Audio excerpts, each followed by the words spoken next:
It was about 110 CMOs around the globe. So we had a nice mixture between EMEA, North America, and Asia Pac. First of all, we've asked them to identify their key transformational strategies or transformational initiatives.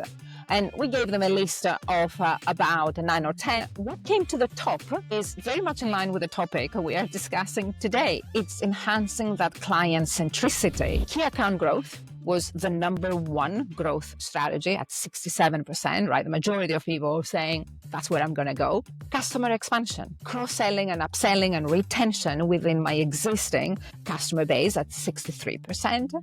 And the last one was innovation, which if we put the things together, right, enhancing the client centricity, introducing new business models, all of that make a lot of sense. We need to do a better job growing our key accounts. We need to do a better job with our innovation and with our customer expansion. With AI, we can accelerate some of the steps in order to surface the buying group, surface the needs of the buying group, align our capabilities to those needs, right? There are agents that we can create, but there is the reality that it is a hybrid. So we need to make sure that the human aspect is part of those processes. It goes back to the conversation of the importance of getting your strategy right. AI cannot necessarily take it. You need to get to your strategy and then leverage the AI capabilities in the execution. Hello, everyone, and welcome to the latest in the award-winning OnBase Podcast series. I'm Paul Gibson, your host, and with strategies around GTM being such a big project and topic in 2025, I'm excited that today I'm talking with Meta Karagianni, Chief Consulting and Growth Officer at Momentum ITSMA, and today we're discussing client-led GTM, CMO priorities and strategies. Meta, sounds a great topic. Excited to get you on this show. Thanks for coming on today. I'm very pleased to be here, and thank you for having me, Paul. Look forward to the discussion. Yes, it should be a good one. And before we get into the meat of the subject, it's obviously something the listeners will be interested in. But before we get going, can we start with a simple question for you, Meta? Can you walk us through your professional journey to date, how you've got to where you are, and the path that led you onto that focus around GTM strategies? Yeah, happy to do that. And as you pose the question, first of all, you take me way back when I started my career, even before, if you want, in professional terms, when I was young and I was helping my dad. So my dad had a travel agency specializing on business travel. Now, imagine this was back 25, 30 years ago, even more, right? No digital, no Sable, no Amadeus systems to book the travel. It was all manual. So one of the things and why I'm saying that story is because what I learned in that experience is how my dad, and he was teaching also his employees, to really know the customer, to really know the preferences of the customer, their needs. He had to design, right, different options of how you go from A to B, even checking down the details of the airplane and going to the customer, recommending, here are the options that I found. This is what I think is best for you. So that was a very, if you want, early learning for me, and an ethos about focusing on the customer, focusing on the client needs. Now, fast forward in my professional, if you want, career, I can divide it into two big areas. One is where I was a consultant before. I led and developed CMO teams, but also I was a practitioner. So fast forward in my professional career, I can divide it into two big parts. One is more when I was a marketing practitioner myself, building and developing teams. And the other one is when I was a consultant and I was also a CMO level advisor, working with CMOs and their teams, helping them around the go-to-market strategies. So in my career, I started as a consultant back in the days with Gartner when it had a vendor consulting team and we were advising technology vendors with a go-to-market strategies. So one of the key things that I learned there is about understanding the business levers, understanding how the business is working. And I also had the pleasure to become the chief of staff for the Gartner GM, working across the Gartner organization in EMEA, understanding each of the function and looking at the cross-functional alignment. So one step further, if you want, or forward, I spent 10 plus years with a company called Serious Decisions, where we were bringing to the market the ethos of the business alignment across sales, product, and marketing. And of course, today, it's also other teams, go-to-market teams like customer support, customer service. And one of the things that I'm really enjoying here at Momentum ITSMA is bringing all that experience together to help our clients drive that, what you said, that client-led go-to-market approach. Yeah, awesome. And that Gartner and Serious Decisions background, quite a few of the team we have within Demandbase now have come from that background, and it gives you the real understanding of the business ethos. So I think that's a really good start. So great to hear. So yeah. So can you think of any early experiences or maybe key moments that shaped your approach to building what we now class as successful GTM models? Yeah, I think I will go back to some of the things we already discussed. First of all, is that cross-functional alignment, right?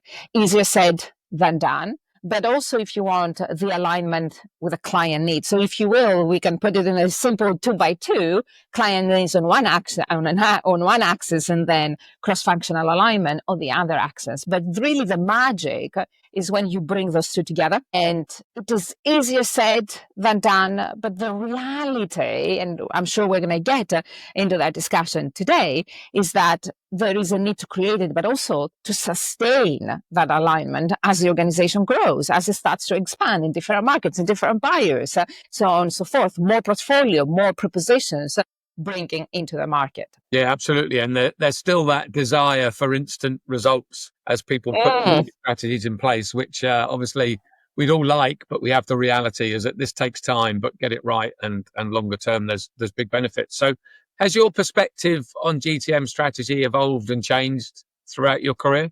Yeah, I think initially it was more the focus on the sales and marketing alignment. Then I think with Serious Decisions and other experience that I had, you started thinking, no, it is not just the sales and marketing. How about the product? How about the customer service? So that cross-functional alignment starts to expand, if you will, and embrace all the go-to-market functions, which is very much in line with some of the trends that we are seeing in the market, from marketing not only now being a driver of acquisition and net new, but also an important driver of customer expansion.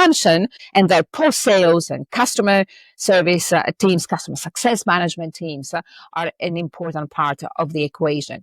I think the other component, and I have done a lot of work and some great and fun conversations, is how do we think the alignment within each of the functions, right? We cannot assume that there is an automatic alignment between global and regional teams. We need to create it. We need to make sure that we start cascading that alignment throughout the organization. So these are some of the components that over the years, I think my view of go-to-market has been evolving. Yeah, it makes a lot of sense. And I think alignment is something that comes up in pretty much every conversation I have.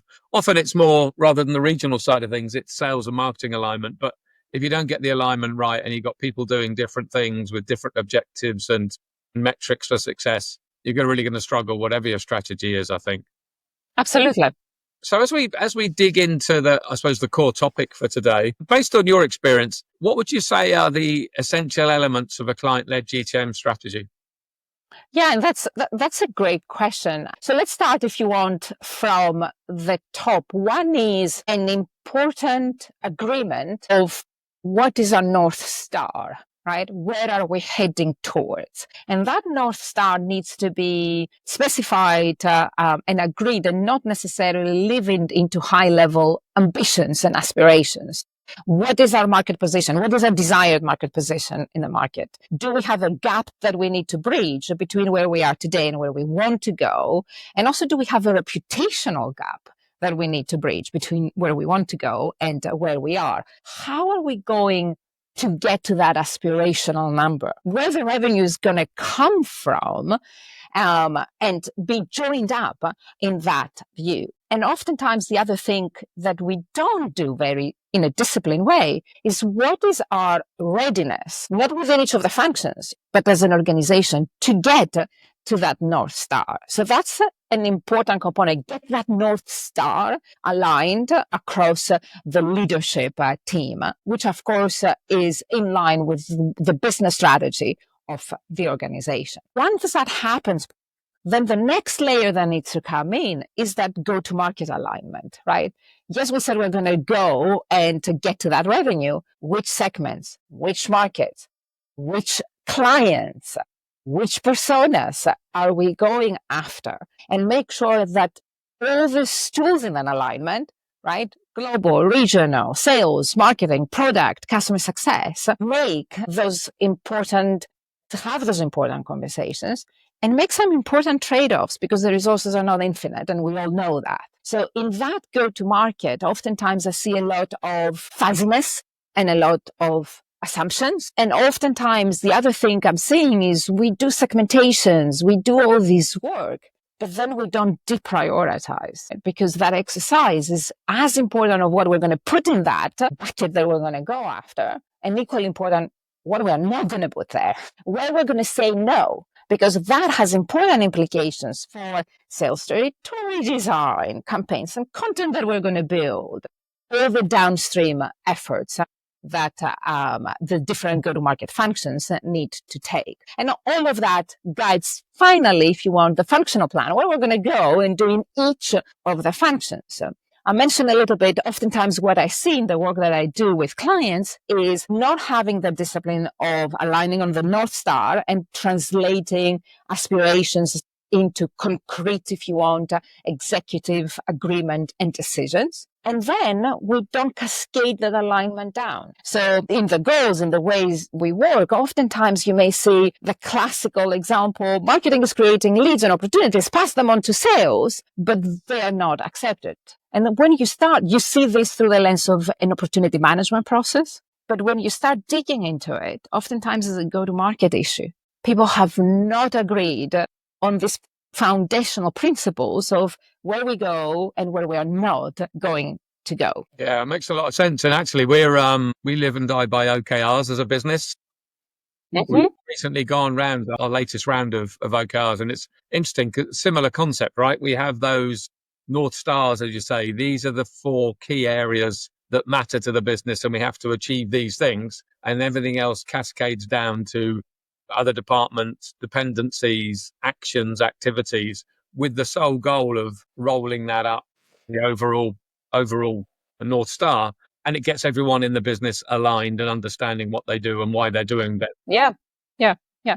And you also mentioned dependencies, right? As the more we move down to become more operational focused, those dependencies are absolutely critical to be down on paper and monitored through also measurement. Yeah, absolutely. Yeah, fully aligned with you on that one. I think you've just done a study. I think it was 100 CMOs from what I can remember. And so when you look back at that study, were there anything that particularly stood out as biggest priorities and challenges for marketing leaders? Yeah, absolutely. So let me, indeed, it was more than 100.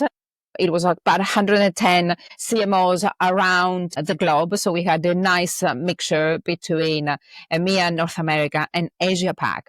Before I get to the priorities, let me give you a little bit of context of some of the other things that we have asked survey participants. First of all, we've asked them to identify their key transformational strategies or transformational initiatives.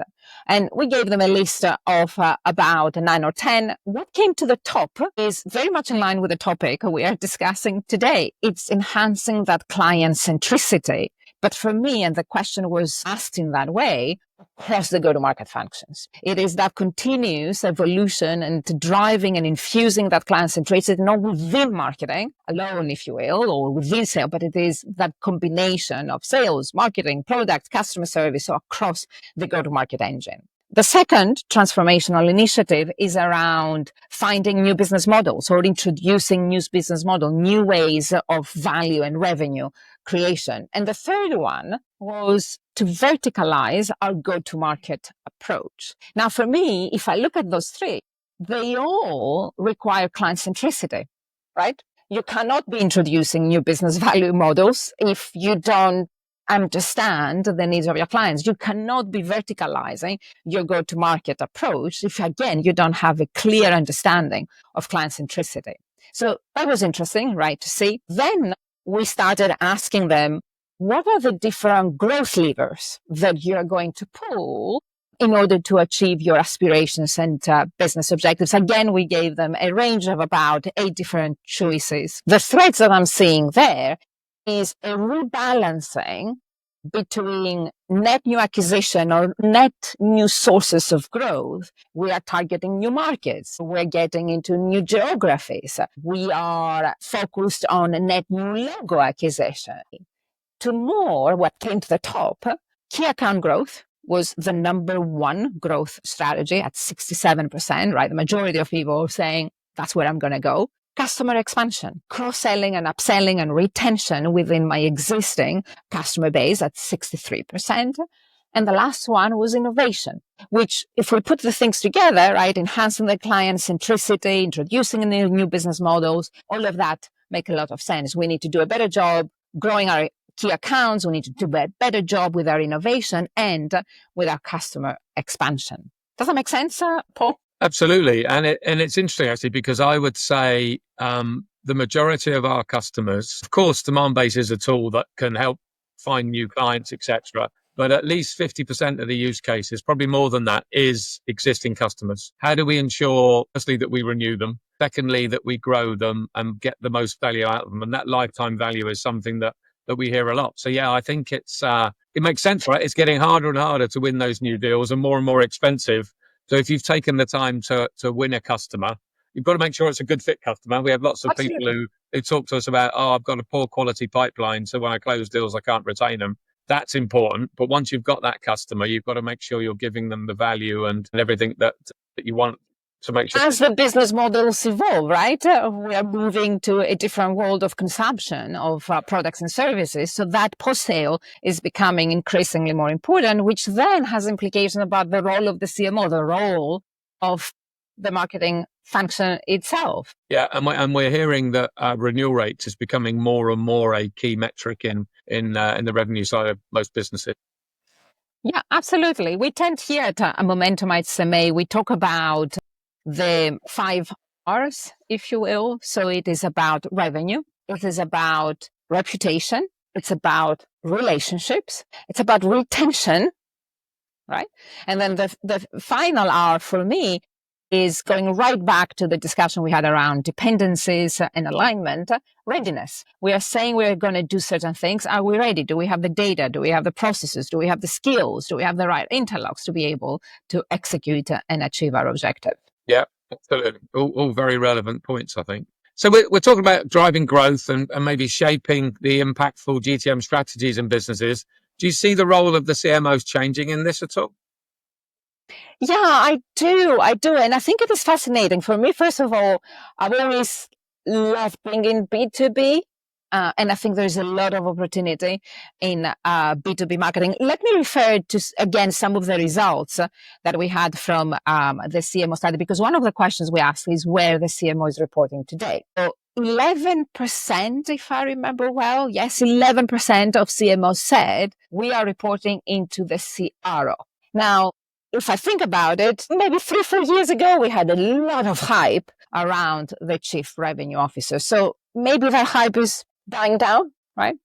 33% reporting to the CEO or the general manager. So how I translate this is pretty much the CMO is sitting at the decision-making table, right? But the jury is still out, right? Because there is a balance that are reporting into the chief customer officer, into the CFO, into the chief operations officer, which then has a direct implication about the role, the scope of marketing. But again, if I bring another perspective here, the other question that we asked is, what is the average marketing budget, right? For 2025, where you landed, if you want, is the actual marketing budget. And it was about 6% on average, which is pretty much in line with what we have been hearing. Usually organizations that they do planning assumptions, the Forresters, the Gartners of this world, right?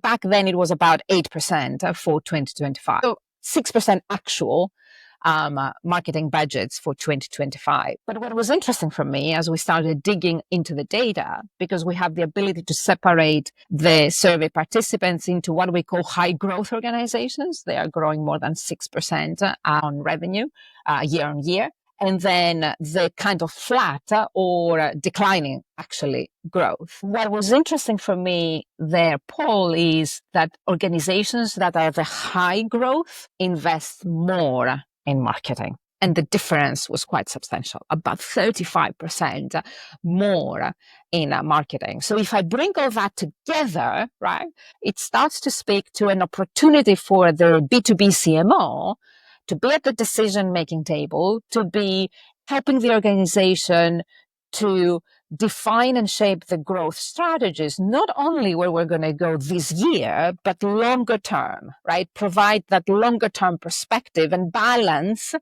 little bit what we're doing this year to grow and then where we need to go and continue our growth forward year 2, year 3. Yeah, interesting stuff. And 6% doesn't seem enough from what you think about it, and the ones spending more are getting more success. I've always wondered why, if things are tough, cutting the marketing budget is seen as the right move. I don't agree with that, but I think sometimes marketing budget just needs to be spent more wisely. And I think there's a lot of, talk about B2B versus B2C. There's a lot of budget that is still spent targeting and reaching companies that the business can't and doesn't want to sell to. So I think aligning what marketing are trying to achieve with what sales are able to do and focusing on the same companies with the same messages should end up with a stronger pipeline and therefore better close rates and down the line better renewal rates, etc. Yeah, so correct. Don't cut marketing budgets, just make it more effective, I think would be my message. And it takes us right back to that more strategic conversation, for a lack of a better word, that we need to have, aligning the North Star, aligning the go-to-market. I think, and what you just said, where my mind is going is oftentimes I see a focus on optimizing the channels rather than optimizing the audiences. And of course, based on that, we need to align the channels to the preferences of the audiences that we are going after. Yeah. So, can you think, maybe it's from your research or maybe just from your knowledge over the years, but are there particular skill gaps you still believe there are in marketing that teams need to address if they're really going to have this transformation work effectively? Yeah, absolutely. And fun enough, it was also validated through the research that we have done. We had a whole section around the research about skills and what skills are becoming more critical for the marketing organization. But let me tie the conversation and experience and also bring some of the results of the survey. The one skill that I have seen that needs to be improved and strengthened is that translation throughout the strategy setting, if you want, of the organization, the alignment of the marketing strategy with the business strategy, and increasingly cascading those decisions down from strategic down to the operational plan. So that's a skill, that's something that marketing organizations and CMOs, in fact, in our study, reconfirmed that is a key priority. Another host of the skills is how do we make sure that we pivot from what we want to say to customers and write messaging and content and value propositions based on our capabilities, based on what we want to sell, flipping that around to exactly the discussion that we have today, how it is more client-centric, right?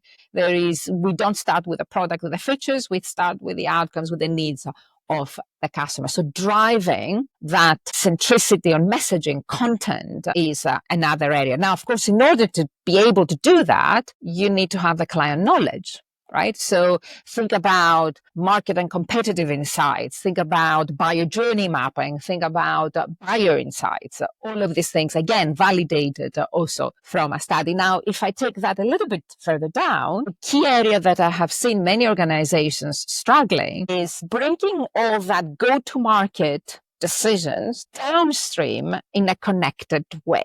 And oftentimes, the word that we oftentimes use in our industry is campaign strategy.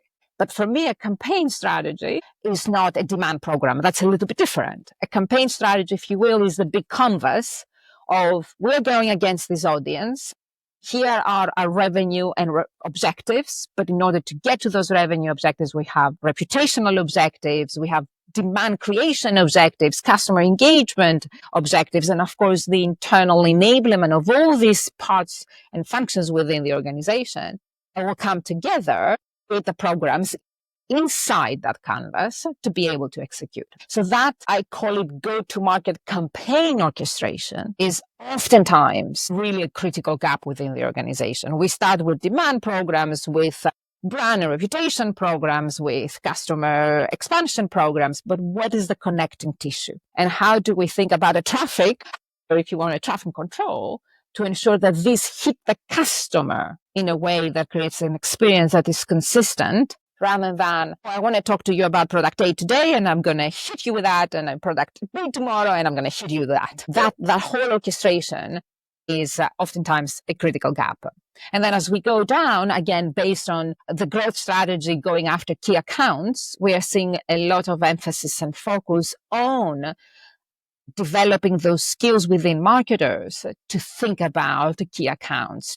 Account-based marketing is a critical skill, both in the central teams, but also in the field teams. And interestingly, we have a lot of conversations with organizations who start to pivot the role of the field, right? Because some of the digital becomes more centralized. So the field now is more focused on high value activities, high value clients. So increasingly, they are driving, and they're a key component in driving that key account growth. Yeah, makes sense. And we're seeing a lot of the similar things.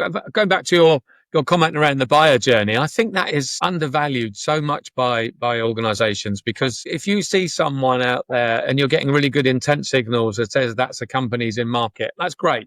But if they've never been on your website, never spoken to anyone in the business, not responding to emails, probably don't know your brand, handing that over to a salesperson at that stage is way too early. That's the time you need to be raising awareness and nurturing them, getting them understanding you're a trusted company they should talk to sometime down the line. It's only when they're showing the right levels of engagement, etc., you hand that over to sales, and being able to map all of those steps to your own business buyer journeys is so critical and sometimes overlooked. So, yeah, really. It is, and it's changing. We've always talked about that 70% of the buyer journey is digital. I'm going to refer very quickly. We do, in parallel of our marketing priority study, we do another study, our customer buyer index, which is essentially the study that we do to understand the buyer journey and the evolution of the buyer journey. So what was interesting for me there is 71% of buyers said we are the winning provider is emerging before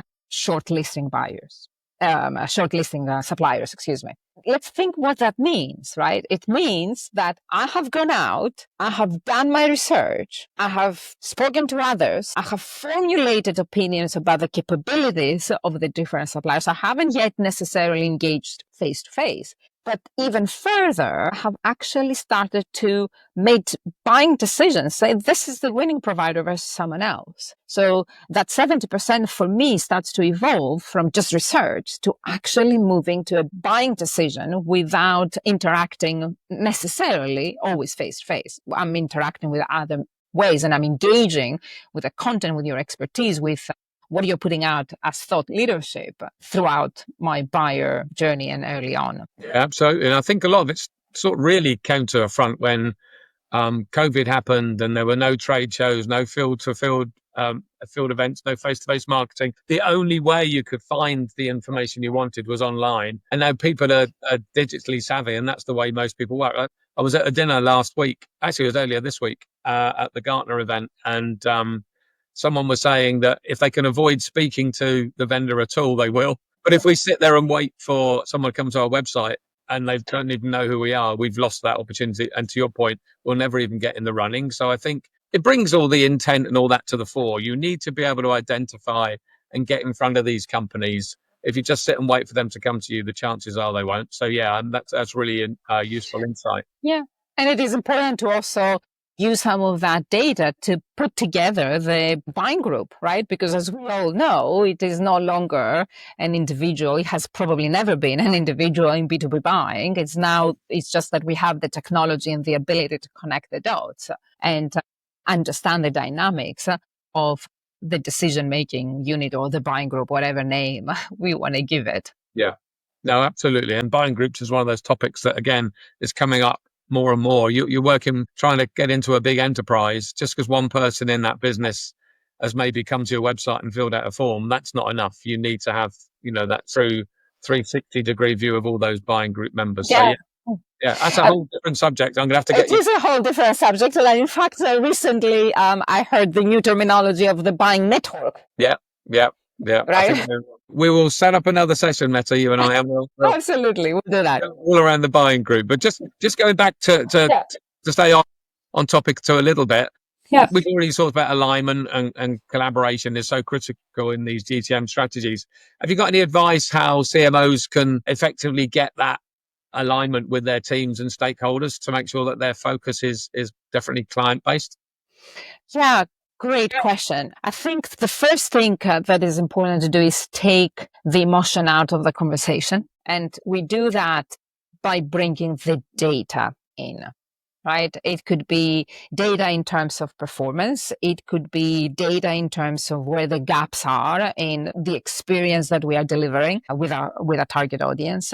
It can be data in terms of our capabilities and competencies to get to the true client centricity. So one of the things that we do with our clients, we have built our client-centric framework where we have documented all the capabilities that need to be in place in order to be truly client-centric. It is a wonderful tool because CMOs, and we have CMOs using that tool across the executive team and the leadership team to really pinpoint where are some of the strengths, because we all have strengths, right? There are things that we are doing already well, but where are some of the critical gaps that we will all need to focus on to drive that client centricity? So bring that objectivity, bring that data-driven view. It's not my opinion. It's not your opinion. It is where we are. It's an important aspect, I think, of the conversation. The second thing I would say is let's leave the marketing jargon out and let's be sensitive when we have conversations. If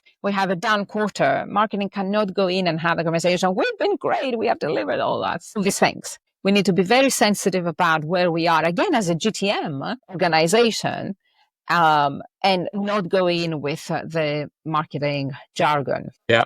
We hear lots of people complaining about that there's too many acronyms out there, and we need to be a little bit more sensitive, I think, definitely to the real world.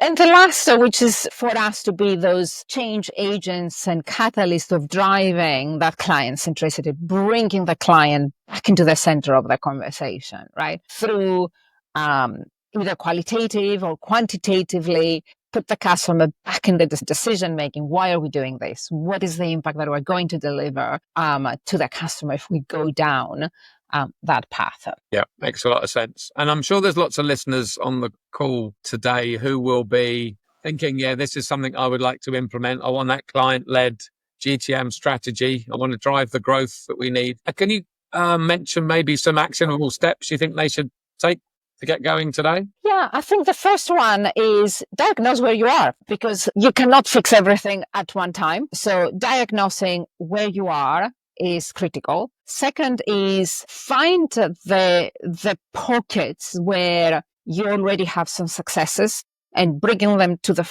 front, right? Third is about making sure you look at that cross-functional alignment. And if you are very close with, let's say, sales, how about product? How do we start to extend that alignment? Create shared perspective of success to make sure that you are aligned cross-functionally. This is what success looks like. And then, of course, translate that into what marketing is going to do, what sales is going to do, what product and the different teams are going to do. And the last thing I would say, we as CMOs and the B2B CMOs have that opportunity, back to the role of the CMO, of driving that and mobilizing resources beyond just marketing, which then gets us to what are some of those critical processes where we need to drive that client centricity and alignment. It could be your opportunity management processes, could be the way you are taking those go-to-market decisions and you activate them into the market through program planning and execution. We are seeing also a lot of emphasis around enablement of the sales organization, right? Do they have the right understanding of the personas, the messaging, the audiences that we are going after? Do they have the right understanding of those thought leadership messages that we are taking out to their market in order to be able to deliver that consistent experience that our clients are demanding from us? So I gave you 5 things, right? That's a good amount for people to get started at. And as we always know, when people are trying to implement different strategies or change things in there, there's always resistance. Have you got any advice you'd give to CMOs how to overcome that resistance? Create shared terminology, create those shared views of success, and find the pockets where there is good alignment, or there is that client centricity and that alignment is coming through. Double down and understand how you can replicate that across the organization. Makes sense. And when you look back at the research you've done, have you identified any top trends you think that will shape the future of the GTM strategies in the B2B world? Yeah, we did. We asked things like, what are some of the key priorities for the marketing organization? Reputation came right at the top, strengthening the reputation and the thought leadership of the organization. We heard, and we are seeing also this from our conversations, is strengthening that post-sale. So going back to, it is not just the acquisition, but once we have that, how do we make sure that the post-sale experience is client-centric? And the final one, which we didn't touch a lot today, is around how do you accelerate your growth via the channel partners? Because oftentimes this is an untapped, if you want, opportunity. So how do we make sure our ABM programs are executed through our channel partners? How do we make sure that we use that capability as an extension of, if you want, our ecosystem? Yeah, great point. And partner channel, especially in Europe, is such a key driver for most businesses, and ignoring it you're just missing a huge opportunity, I think. So yeah, really, really good point. I suppose this is, how can you just give one? But if you could give one key takeaway for marketing leaders who are looking to transform their GTM approach, what would that be? Yeah, I think that I believe this is a great time to drive that go-to-market alignment and client centricity, because of what we are seeing in the market from the perspective that we discussed right at the beginning of our call. Some net new sources of growth are diminishing. And we are moving, and we are hearing this from CEOs and the boards, we are moving away from that mindset that existed a few years back, growth at all costs. No, that's no longer growth at all costs. It is growth that is sustainable, that is profitable. So in order to get there, client centricity is your way to get there. It is about focusing on the client, being ruthless on where you're going to go, where you're not going to go, because that drives efficiencies downstream. So that would be my advice. Yeah, good advice. I've always been one of these frustrating leaders, if you like, that wants to grow as fast as possible. My CFO and my CEO have told me there's no point growing fast if you're losing money, and I've always battled that. But actually, over the last couple of years, I've come to realize that they were right and I was wrong. So I think it's really important. It makes you a more successful business, but also a much more stable business for your employees. You know, we're not in that hire and fire 'em phase that you often get with fast growth companies. So definitely agree with you on that one. Yeah, we've been there, right? And again, we are seeing an increasing focus on, because you've mentioned employees. If I change a little bit the lens here, we are seeing an increasing focus on that employee retention.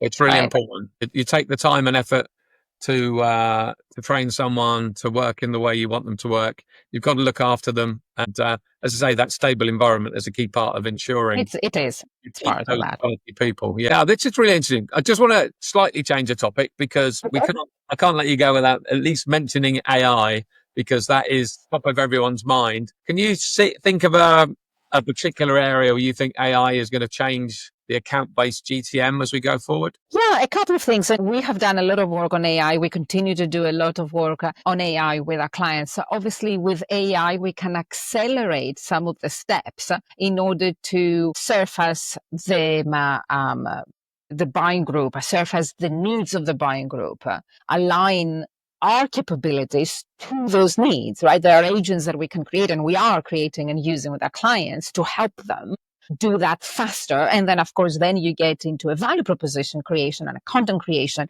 much, much faster. So that's great. I think we should absolutely continue to experiment, to learn, to innovate. But there is the reality that it is a hybrid, right? So we need to make sure that the human aspect is part of those processes, right, at the right time. Plus, for me, it goes back to the conversation of the importance of getting your strategy right. And that strategy right, AI cannot necessarily take it. They can give you faster inputs to get to your strategy, but you need to get to your strategy and then leverage the AI capabilities in the execution. And I think using AI to automate that time-consuming, heavy activities to allow people to have the time to think about strategy and plan it, I think is really important. Yeah, we're hearing a lot, interesting, that people, certainly from the sales side of B2B, are getting a little bit frustrated with AI. Often it's used to drive salespeople, SDRs, etc., to after this and go for that without any reasoning behind it. And they're finding that a lot of it isn't right. And then the sales team are getting to the point that they don't want to look at the AI signals anymore because they're losing trust in them. And I come up with a term, whether it will stick or not, is like AI without the why is a real risk. Someone says go after that, but doesn't give you the reasoning behind it. I think it can be a risk. But AI is something we're all going to utilize a lot. I think we just need to make sure that it's not just this black box thing, and it's something that actually has real insight behind it. So it's something that can be used and also trusted. Yeah, absolutely. And I think we have seen a little bit an overinflation of expectations, right? And then we are starting to see some correction in the market. But the reality is that AI is an important tool when it is used correctly in combination with the human and, as you said, the right why in the organization. We are seeing some great results for organizations that we are helping to put AI into their strategy and leverage it to propel that forward. Yep. AI is the future for sure. So you sound, Meta, like someone who consumes lots of content. Is there a particular book, a blog, or a podcast you'd recommend to our listeners? Yeah, funny enough, we were just talking about AI. A book that I really enjoyed reading some time ago is Co-Intelligence, Living and Working with AI from Ethan Mollick. And I loved just the pragmatic approach and how simple he was talking about AI and the coexistence of AI and humans. Another book that comes to mind, completely different, is Deliberate Calm. I don't know if that is something you have come across. It's a beautiful book, a leadership type of book from McKinsey. But the reason why I liked it, and I find it that is very pertinent to where we are, it explains how at times that there is a lot of fluidity. We need to be most adaptive. And there is a paradox of oftentimes leadership teams clinging to what they know versus leadership teams that are open with diverse perceptions in the leadership team to drive that, if you want, adaptability and to kind of fresh way of thinking things